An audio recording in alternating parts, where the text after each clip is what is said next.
यहाँ भाटी गेट के करीब सीवरेज लाइन में गिरने वाली खातून की लाश मिल गई है। लाश तकरीबन 3 किलोमीटर दूर आउटफॉल रोड से बरामद हुई। ताहम 9 माह की बच्ची की तलाश ताहाल जारी है। इस बारे में बात करते हैं और जानते हैं तफसीलात deputy bureau chief Lahore Rana Kamran Safdar से। कामरान, ये बहुत ही अफसोसनाक वाकया है, क्या अपडेट्स हैं अभी तक? जी बिल्कुल, यहाँ पे जो 10 माह की बच्ची है उसकी लाश की अभी तक तलाश जारी है, जो अभी तक नहीं मिल सकी। रेस्क्यू टीमें इस वक्त पूरी तरह मुतहरक हैं और मुख्तलिफ पॉइंट से रेस्क्यू ऑपरेशन जो है वो इस वक्त जारी है। इस वक्त हमारे साथ रेस्क्यू ऑपरेशन के इमरान साहब हमारे साथ मौजूद है, जो तहसील इंचार्ज हैं, ऑपरेशन को जो है वो हैंडल कर रहे हैं। इमरान साहब, ये बताइएगा कि कितनी जगहों पर आपने अपने रेस्क्यू टीमें लगाई हुई हैं और जो बड़ी लाश थी वो खातून की लाश तो मिल गई, जो बच्ची की लाश है उसमें क्या मसाइल आ रहे हैं, क्यों नहीं वो अभी तक मिल पा रही? आपकी तरफ से कोई इशू है या आपको समझते हैं कि कोई रास्तों की तरफ से कोई इशू है? एक्चुअली सर, हमारी 3 टीमें इस वक्त काम कर रही हैं। एक हमारी स्टार्टिंग पॉइंट पे जहाँ पर ये इंसिडेंट हुआ था वहाँ पर वर्किंग हो रही है। एक हमारी एंडिंग पॉइंट पर हो रही है जहाँ पे हमें वो बॉडी मिली फीमेल की, और एक हमारी पॉइंट टू पॉइंट जो है वो सर्चिंग हो रही है। मसलन एक गटर से दूसरे गटर तक की सर्चिंग हम करके उसको क्लियर कर फिर अगले पॉइंट पे चले जाते हैं।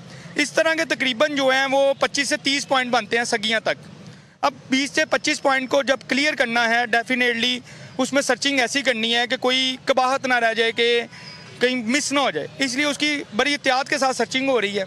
और जब वो टोटली क्लियर हो जाता है पॉइंट, फिर अगले पॉइंट पर हम ट्रैवल कर रहे हैं। कितने रेस्क्यू है इस वक्त, कितने लोग जो है इस ऑपरेशन में हिस्सा ले रहे हैं, कितने जवान हैं जो ऑपरेशन में इस वक्त शामिल हैं? जी, हमारे इस वक्त जो है तकरीबन 50 के करीब जो हैं वो जवान, तीनों टीमों में 50 के करीब जो जवान हैं वो यहाँ पर मौजूद हैं और वर्किंग कर रहे हैं सर। अच्छा, वासा की तरफ से आपको कोई नक्शा दिया गया है? चूँकि मुझे ये कहा गया है कि इसका नक्शा ही मौजूद नहीं है, तो जो पाइप लाइनें हैं गटर की, वो किस तरह एक दूसरे को कनेक्ट कर रही हैं? आपने कौन से, ये आप तमाम ऑल ओवर सर्चिंग कर रहे हैं या मखसूस कोई है कि ये रास्ता है यहाँ पे जाने के ज़्यादा इम्कानात हैं? जी, बेसिकली वासा के अहलकार भी हमारे साथ हैं।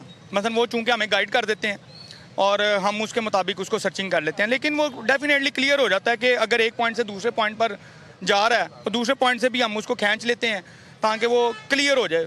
जब क्लियर हो जाता है तो फिर हम अगले पॉइंट की तरफ ट्रैवल करते हैं। जो 25 से 30 पॉइंट, ये कितनी देर में कवर हो जाएंगे? जो आप कह रहे हैं कि अभी ऑपरेशन तो जारी है, तकरीबन 18 घंटे से ज़्यादा गुजर चुके हैं कि आप इस पे ऑपरेशन को कर रहे हैं, तो कितना मजीद वक्त दरकार है आपको ये सारा ऑपरेशन मुकम्मल करने में? सर एक्चुअली देखें, अगर तो बॉडी जिस पॉइंट पर अभी हम वर्किंग कर रहे हैं उसी पॉइंट पर हमें मिल जाए तो डेफिनेटली 5 मिनट में जो है वो हमारा ऑपरेशन क्लोज हो जाएगा। बिल्कुल ठीक। लेकिन अगर वो पॉइंट टू पॉइंट, जैसे मैंने आपको बताया कि किसी ऐसे पॉइंट पर है जहाँ पर पहुँचते हमें शायद 4-5 घंटे भी लग सकते हैं, तो इसलिए कोई टाइम टेकन है थोड़ा सा हर पॉइंट को क्लियर करने। असल में बात यह है कि जो वासा ने यहाँ पे जो सीवरेज सिस्टम, इसका कोई बाकायदा डिज़ाइन मौजूद नहीं है, बाकायदा कोई नक्शा भी मौजूद नहीं है। सीवरेज सिस्टम का बाकायदा डिज़ाइन मौजूद नहीं है, बता रहे थे कामरान सफदर। बहुत शुक्रिया।